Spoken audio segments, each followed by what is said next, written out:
नमस्कार। स्वस्थ जीवन कार्यक्रम में आप सभी का स्वागत है। आज के कार्यक्रम में हम डेंगू पर चर्चा करने वाले हैं और आजकल वैसे भी डेंगू की चर्चा हर घर में और हर जगह हो रही है क्योंकि डेंगू फैल ही रहा है। हमने चाहा क्यों ना डेंगू पर आपको और जानकारी पहुंचाएं कि हम जानें कि डेंगू कारण क्या होता है फैलने का और बचाव क्या है, लक्षण क्या क्या दिखाई देते हैं। इस सब पर चर्चा के लिए आज हमारे स्टूडियोज में मौजूद हैं doctor Atul Saroj, assistant professor, department of internal medicine, PGI Chandigarh. Doctor साहब, कार्यक्रम में आपका स्वागत है। धन्यवाद। डॉक्टर साहब, जब हम डेंगू की बात करते हैं तो सबसे पहले सब तक एक सवाल पहुंचना चाहिए क्योंकि डेंगू है, फैल रहा है, घबराहट तो हमें है ही और हर कोई सोच रहा है कि यार डेंगू क्यों फैलता है, कारण क्या होता है। देखिए, डेंगू एक वायरल इन्फेक्शन है जिसको ट्रांसमिट एक मॉस्किटो करता है। तो सिंपल भाषा में अगर कहें तो हम इसको एक मैन मेड डिज़ास्टर भी कह सकते हैं क्योंकि पानी हमारी अपनी गलतियों के कारण ही घर के आसपास जमा हो जाता है जिसमें ये मच्छर पनपता है और जब ये मच्छर पनपता है और किसी डेंगू वाले पेशेंट को काटता है तो ये फिर अपने साथ वो वायरस कैरी करके दूसरे पेशेंट को भी इन्फेक्ट कर सकता है। तो यही है कि ये हम पानी के जमा होने के कारण जो उसमें से मच्छर पनपता है वही एक प्रमुख कारण है डेंगू फैलने का। और ये बरसात के मौसम में जब भी कभी ऐसी जगहों पे जहाँ पे पानी इकट्ठा होता है वहाँ पे इस मच्छर के पनपने की संभावना बहुत अधिक होती है। जी डॉक्टर साहब, बड़ी अच्छी बात आपने की कि मैन मेड डिजास्टर है कि इंसान द्वारा बनाई गई आपदा है। और ये आपदा किस तरह से बनी? क्योंकि हमने पानी इकट्ठा होने दिया, उस पर मच्छर पनपने लगे और फिर डेंगू फैलने लगा। तो थोड़ा सा ध्यान रखना आवश्यक है। डॉक्टर साहब, ये तो रहा कि मैन मेड डिजास्टर है, इंसान द्वारा आपदा जो फैलाई गई है, बनाई गई है, क्योंकि हम ध्यान नहीं देते और फिर जब डेंगू फैलता है तो तब हम डेंगू डेंगू डेंगू कहते हैं ना। और विशेषज्ञ उसे डेंगू कहते हैं, मेडिकल भाषा की जब बात करते हैं, आम भाषा में डेंगू चलता है। और जब हम डेंगू की बात करते हैं तो लक्षण बहुतेरे हैं लेकिन बाकी चीज़ों से मिलते हैं क्योंकि इस दौरान जो अभी समय चल रहा है इसमें और बहुत कुछ होता है। बुखार भी होता है, वायरल भी होता है और उसके चलते हम कहाँ पहचान पाएंगे कि ये डेंगू है या कुछ और है, कौन सा वायरल है। तो थोड़ी इस पर रोशनी डालिए कि लक्षण सीधे सीधे हम घर में बैठे पहचान ना पाएं, क्या पहचानेंगे? देखिए, आपका ये प्रश्न बहुत सटीक है कि डेंगू को बाकी इन्फेक्शन से कैसे हम सेग्रीगेट कर सकते हैं। देखिए, आम इंसान के लिए, इवन कि डॉक्टर, हाईली क्वालिफाइड डॉक्टर्स के लिए भी कई बार ये मुश्किल हो जाता है दो इन्फेक्शन में सेपरेट करना क्योंकि इस सीजन में डेंगू के साथ स्क्रब टाइफस एक और बीमारी है जो कि डेंगू की तरह ही बिहेव करती है। लेकिन फिर भी मैं कुछ सिम्टम्स जो कहूँगा कि अगर आपके आसपास डेंगू के पेशेंट हैं और आपको बुखार आना स्टार्ट हो जाए, बुखार एकदम हाई ग्रेड हो, 102 डिग्री फ़ारेनहाइट से ज़्यादा हो, तेज़ सर दर्द हो, आपको जोड़ों में दर्द स्टार्ट हो जाए, थकावट लगे, वीकनेस लगे, तो ये जो सिम्टोमेटोलॉजी है ये डेंगू की तरफ इंडिकेट करती हैं कि डेंगू इन्फेक्शन भी हो सकता है। डेंगू एक वायरल इन्फेक्शन है। अधिकतर केसेस जो हैं वो अपने आप रिकवरी फेस में भी चले जाते हैं। तो एक आधे दिन के बुखार के लिए हमारे को इतना घबराने की ज़रूरत नहीं है। अगर कोई वायरल इन्फेक्शन या कोई और इन्फेक्शन भी होगा तो वो भी अपने आप ही इम्प्रूव हो जाता है। लेकिन डेंगू में कुछ वार्निंग साइन है, हमें उन चीज़ों का ध्यान रखना है। अगर वो वार्निंग साइंस आते हैं तो फिर हमारे को तुरंत डॉक्टरी परामर्श की ज़रूरत है। जी डॉक्टर साहब, वार्निंग साइंस तो हम आने नहीं देते, हम तो चर्चा करना शुरू कर देते हैं प्लेटलेट्स की कि भाई प्लेटलेट्स कम हो रहे हैं क्योंकि मैंने कह दिया, किसी दूसरे ने कह दिया, तीसरे ने कह दिया, यार चेक नहीं कराए, रोज कराने होते। ये क्या, बस बैठे हो, गड़बड़ हो जाएगी। ये आपका एकदम सटीक प्रश्न है क्योंकि डेंगू के साथ में प्लेटलेट को लोगों ने साथ साथ जोड़ दिया है। और ये मैं आप सबको यही कहना चाहता हूँ कि प्लेटलेट कम होना कोई डेंगू की सीवियरिटी का इंडिकेशन नहीं है जब तक कि आपका मरीज जो है वो अच्छे से खाना पीना खा रहा है, उसको कोई पेट में दर्द नहीं है, कोई उल्टियाँ नहीं है, वो अपना आराम से चल फिर रहे हैं, कोई उनको थकावट या कमजोरी नहीं है या कहीं से उनको ब्लीडिंग नहीं हो रही है।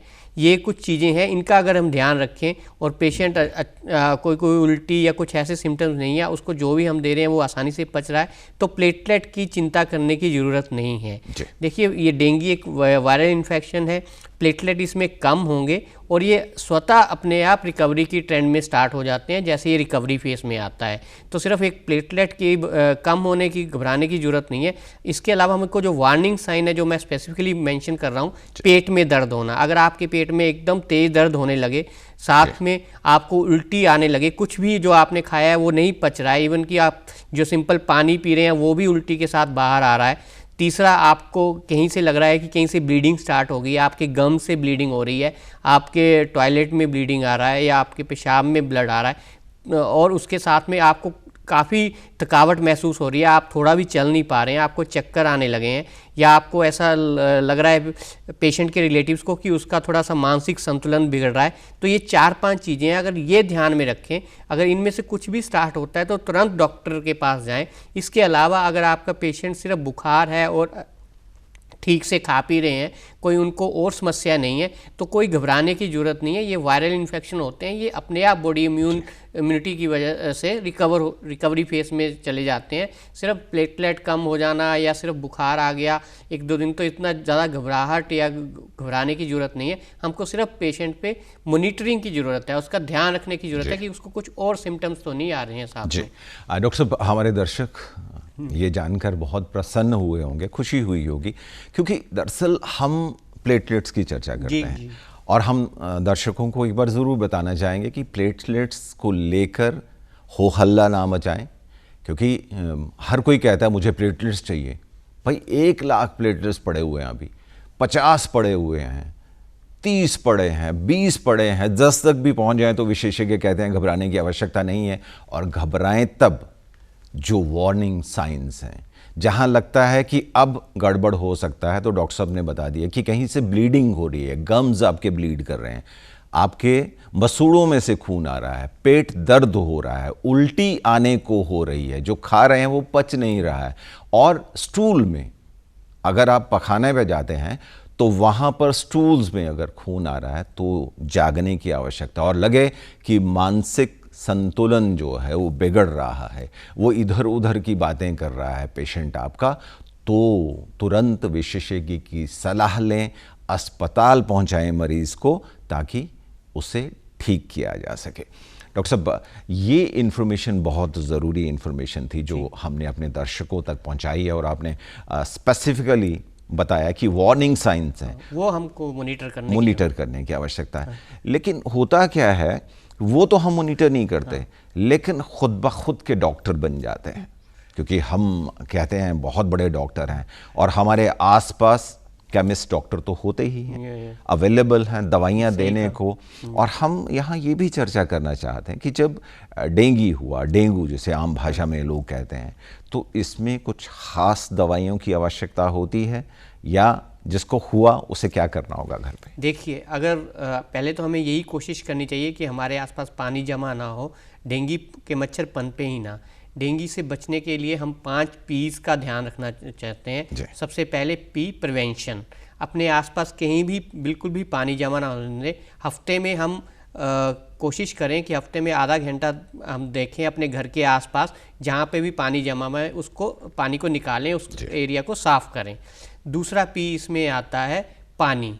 देखिए, डेंगू होता भी पानी के इकट्ठा होने की वजह से है और इसका इलाज भी पानी है। सबसे बड़ी बात है कि हमारे को अपने पेशेंट को डिहाइड्रेशन नहीं होने देना है।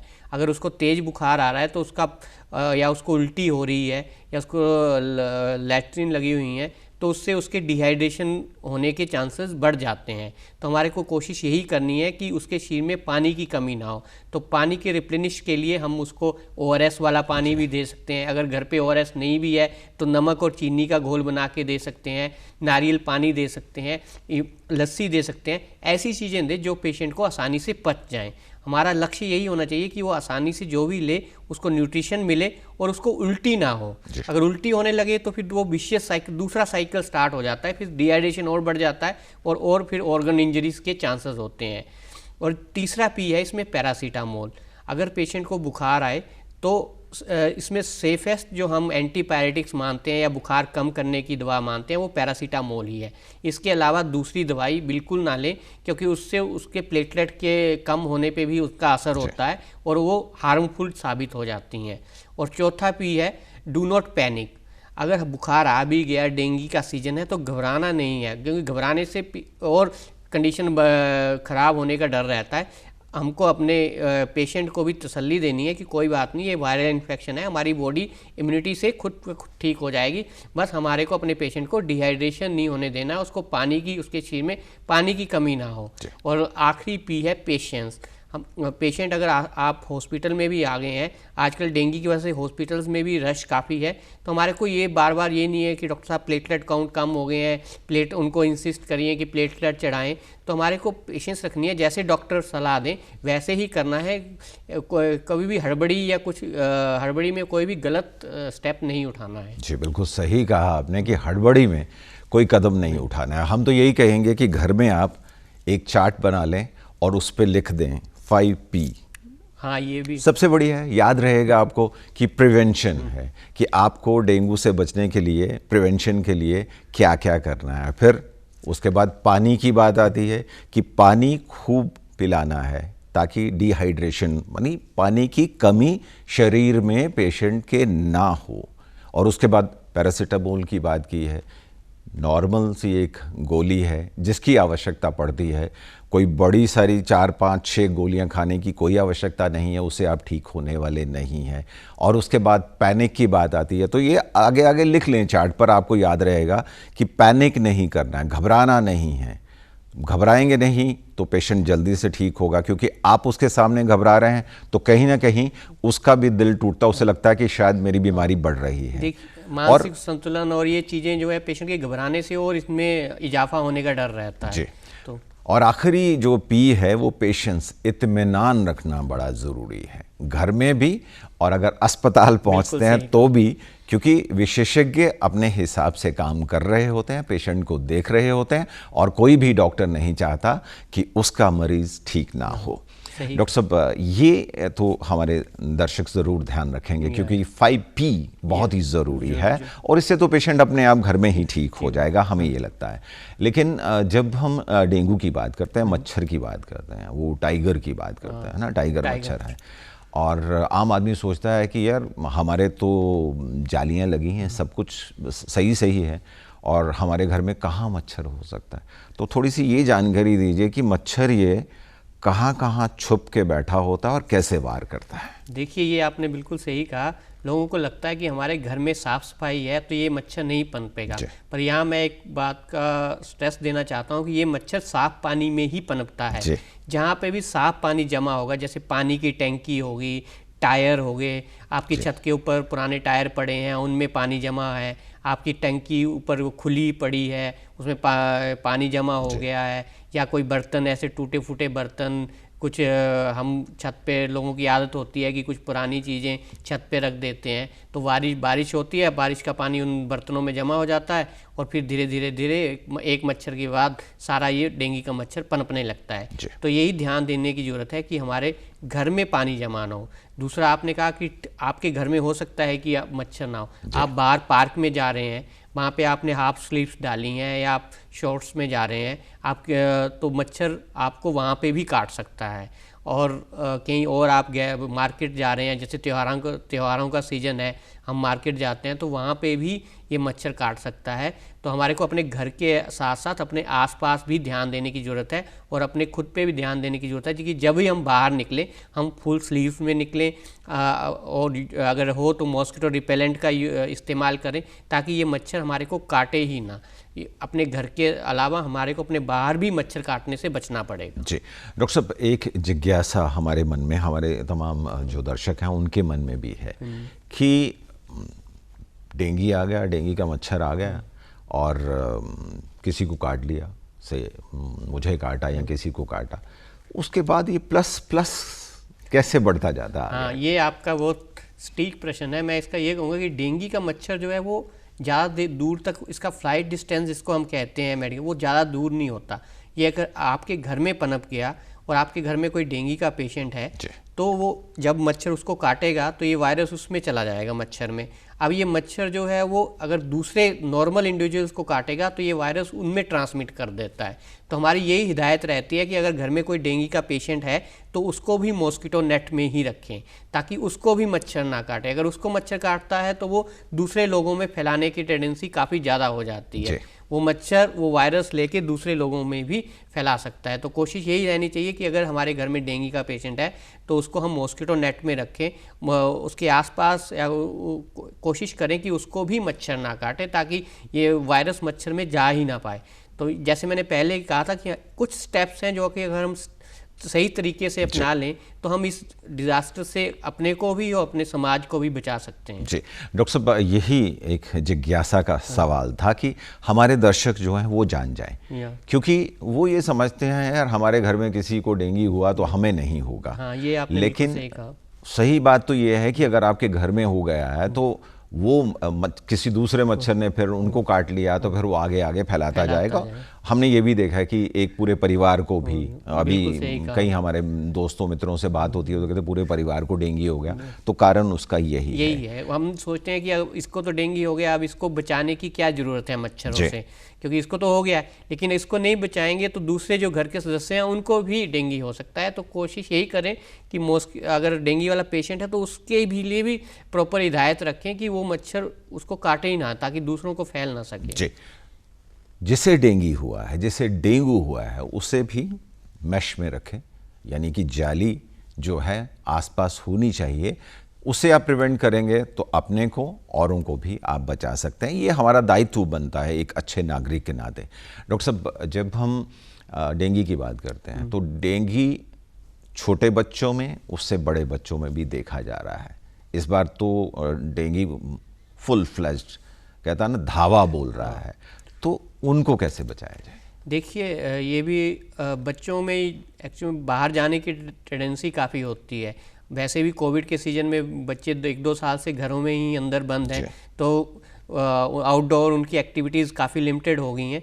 तो हमारे को यही ध्यान रखना है कि जब भी बच्चे घर से बाहर निकले, पार्क में खेलने के लिए निकले, तो उन पे एक तो उनको फुल स्लीव ड्रेस डलवाएं, full sleeve shirts, proper pant, जूते, मोजे, और जो भी पार्ट एक्सपोज्ड है उस पर मॉस्किटो रिपेलेंट का यूज़ करें कि ताकि उनको मच्छर काटे ना। क्योंकि बच्चों में और ज़्यादा ध्यान देने की ज़रूरत इसलिए होती है क्योंकि बच्चे कई बार सिम्टम्स को बता नहीं पाते हैं और वो अचानक से सीवियर कैटेगरी में चले जाते हैं।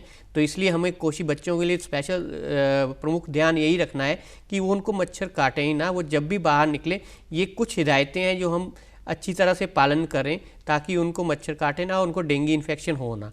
लेकिन अगर फिर भी बच्चों में अगर ये बुखार आ जाता है तो बच्चों में और ज़्यादा हिदायत और उनमें और ज़्यादा मॉनिटरिंग की ज़रूरत है। बच्चा कुछ भी ऐसी वो गतिविधि करे जो आपको लगता है कि इसमें ये बच्चा हमारा पहले ऐसे नहीं कर रहा था, अब ये बुखार आने के बाद ही करने लगा है, तो उसको तुरंत आप एक वार्निंग साइन मान के डॉक्टरी परामर्श जरूर लें। जी डॉक्टर साहब, आपने बात की थी कि एक दिन तय कर लें, संडे को छुट्टी वाले दिन जो है साफ़ सफाई कर लें, और हम यहाँ यही कहना चाहेंगे कि संडे है या मंडे है, जब आपको वक्त मिलता है आप टहल भी रहे हैं बालकनी में तब भी चेक कर लें, अपनी छत पे जा रहे हैं वहाँ चेक कर लें कि कोई ऐसा जहाँ पे पानी तो नहीं जमा है, क्योंकि ये मच्छर पानी जमा होने से ही फैलता है। और इस एक यही प्रिकॉशन लेके हम ये मच्छर को पनपने से रोक सकते हैं और जिससे हमारे समाज को और हमारे को भी ये इन्फेक्शन से बचा सकते हैं। जी डॉक्टर साहब, एक और सवाल जो आम नागरिक के मन में आता है वो ये आता है कि हमने इतनी तरक्की कर ली है, बहुत सारी रिसर्च हो रही है, फिर भी डेंगू की कोई गोली नहीं है अभी तक। देखिए, ये एक वायरल इन्फेक्शन है। वायरल इन्फेक्शन बॉडी की अपनी इम्यूनिटी से ही रिकवर हो जाते हैं। जैसे कि अभी कोविड सीजन में भी देखा कि हमने ट्रायल्स तो किए लेकिन कुछ ही ड्रग्स जो हैं वो इफेक्टिव हो पाएँ।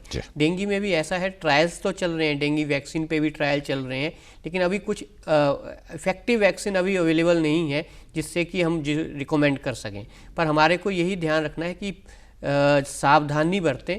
जैसे कहते हैं कि prevention is better than cure, तो हम प्रिवेंशन ही रखें इसमें ताकि ये बीमारी हमारे को पनपे ना।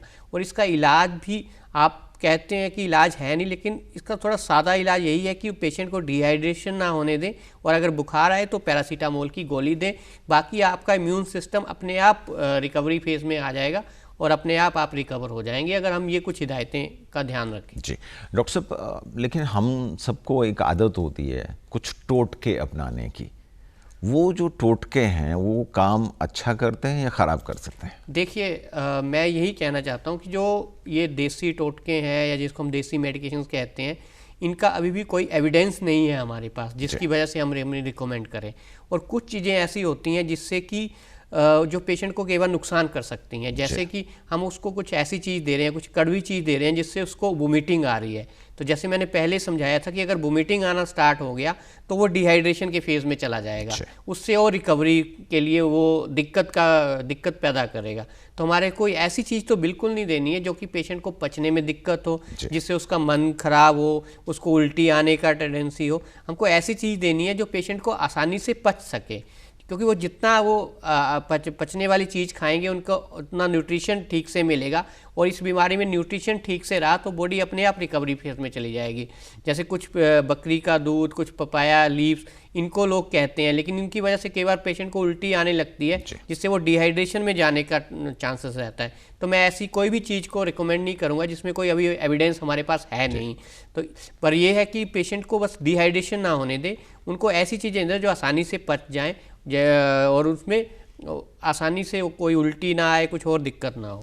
डॉक्टर साहब, आपने खाने की बात की, हाँ जी, तो हल्का और सुपाच्य भोजन जो है वो क्या होना चाहिए ऐसे पेशेंट्स के लिए? देखिए, सबसे पहले तो अगर वो कुछ खा पी रहे हैं तो उनको खिचड़ी दलिया सिंपल सा, जिसमें ना ज़्यादा नमक हो, ना ज़्यादा मिर्च हो, ना ज़्यादा घी हो, ना ज़्यादा तली हुई चीज़ें हो, ताकि ये आसानी से पच जाए। अगर उससे भी नहीं है तो ORS वाला पानी, आप ORS का पैकेट ले लें, हर सरकारी अस्पताल में अवेलेबल है वो पानी में घोल के वो पिलाएं। अगर आपके घर में ORS नहीं है तो आप नमक और चीनी भी घोल के पिला सकते हैं। यही चीज़ ध्यान रखना है कि पेशेंट को डिहाइड्रेशन ना हो, वो कुछ ना कुछ आसानी से जो खाने पीने वाली चीज़ है वो खाते रहें, ताकि उनकी न्यूट्रिशन भी मेंटेन रहे। और रिकवरी फेज़ में अगर हम उनका यही ध्यान रखें कि उनका न्यूट्रिशन मेंटेन है तो पेशेंट अपने आप रिकवरी फेज़ में आ जाएगा, क्योंकि इसके 3 स्टेजेस होते हैं। एक फेब्राइल स्टेज होता है, दूसरा क्रिटिकल स्टेज और तीसरा रिकवरी फेज़। तो हमारे को यही पहले 2 स्टेजेस हैं, जो फेब्राइल और क्रिटिकल फेज़, इनमें ध्यान रखना है कि पेशेंट डिहाइड्रेशन ना हो, उनमें न्यूट्रिशन का बना रहे। तो जैसे आपने पूछा कि खिचड़ी दलिया, आसानी से पचने वाली कोई भी चीज़ जो पेशेंट को पसंद हो वो लें। हैवी चीज़ ना लें जिससे कि वोमिटिंग हो या कुछ जी मचलाए तो और पेट में दर्द हो जाए। तो यही मैं रिकमेंड करूँगा कि सिंपल आसानी से पचने वाली चीज़ें ही लें। जी डॉक्टर साहब, हमारे दर्शक ज़रूर समझें इस बात को और सादा भोजन जो होता है बिल्कुल सही कहा, उसकी ओर अग्रसर होंगे और डेंगू के पेशेंट्स को सादा भोजन ही देंगे जो अच्छे से पच जाए।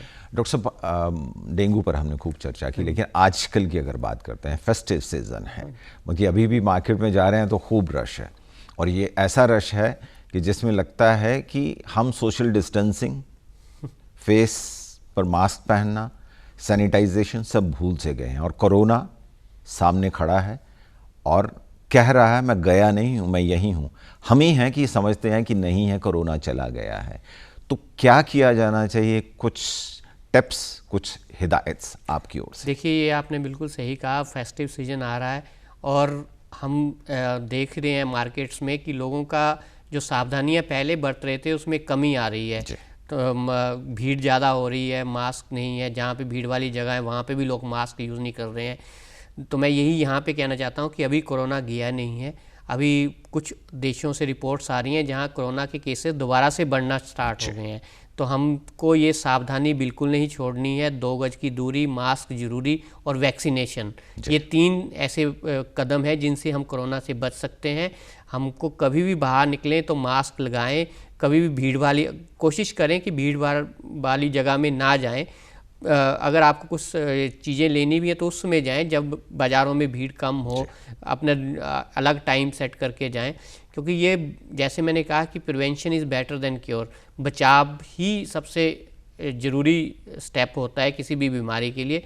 तो कोशिश करें कि हम बचे रहें, जहाँ पे ज़रूरत ना हो वहाँ पे बाहर ना निकलें, भीड़ वाली जगहों में ना जाएं, और 2 गज की दूरी, मास्क और वैक्सीनेशन, मैं कहूँगा ये 3 चीज़ें हैं, इनके पे ध्यान रखें, क्योंकि कोरोना के केसेस अभी इंडिया में जरूर थोड़ा कंट्रोल में है, लेकिन दूसरे देशों से खबरें आ रही हैं कि ये केसेस बढ़ रहे हैं, तो हमें इस पर ध्यान देने की ज़रूरत है। जी डॉक्टर साहब, बहुत अच्छी जानकारी आपने दी, और हमारे दर्शक जो इस समय कार्यक्रम सुन रहे हैं वो ज़रूर ध्यान देंगे कि 2 गज की दूरी, मास्क भी है ज़रूरी, और वैक्सीनेटेड यानी कि टीकाकरण, जो टीका है कोरोना का, कोविड का, उसे ज़रूर लगाएं। जो अफवाहें हैं, जो भ्रम है, वो भ्रांतियां हैं, उसे दूर करें। तो चलिए, फेस्टिव सीज़न में अपने फेस्टिवल्स को एंजॉय करते हुए हम इन सारी चीज़ों का ध्यान रखें और सबको, एक दूसरे को बचाकर चलें। हम अपने आप को बचाएंगे तो दूसरे भी बचेंगे। ये बहुत ज़रूरी है कि हम सबको अपना ध्यान रखना होगा, और ध्यान ये भी रखना होगा कि अगर कोरोना हमारे यहाँ पर उनके केसेस कम हुए हैं तो अब कम ही रहें। डॉक्टर अतुल सरोज, आप हमारे कार्यक्रम में आए और डेंगू पर बहुत अच्छी जानकारी दी। आपका बहुत बहुत धन्यवाद। धन्यवाद।